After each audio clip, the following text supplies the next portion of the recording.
আমাদের ছোট বোন রমজার মতো মেয়েরা এভাবে আজকে অনিরাপত্তায় ভুগতেছে এবং দর্শনের শিকার হচ্ছে। আমরা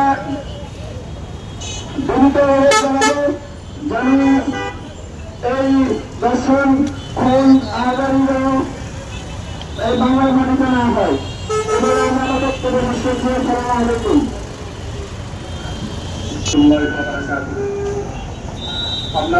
আমরা সবাই জানি এই উত্তপ্ত রোদ্রের ভিতরে আমরা কেন দাঁড়াচ্ছি, ঈদের আনন্দ মুহূর্তে আমরা কেন এই রাস্তাতে আসলাম।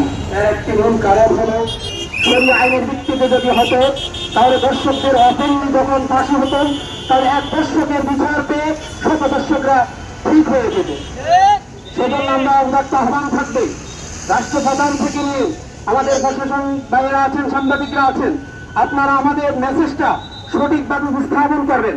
আরো একটা বিষয় খুবই দুঃখের সাথে বলতে হয়, আমাদের দেশের যেই স্বরাষ্ট্রমন্ত্রী হয়েছে সালাউদ্দিন আহমেদ, যেই আমাদের বিজিবির সাথে যে আমাদের সীমান্তে যে সমস্যাটা হচ্ছে, সে সেখানে এটাকে হাসি ঠাট্টা উড়িয়ে দিচ্ছে। সে বলতেছে এটা কিলিং, তাদের ব্যক্তিগত পারিবারিক দ্বন্দ্ব, অথচ আমাদের দেশীয় একটি দ্বন্দ্বকে তিনি এটাকে সহজভাবে উপস্থাপন করতেছে।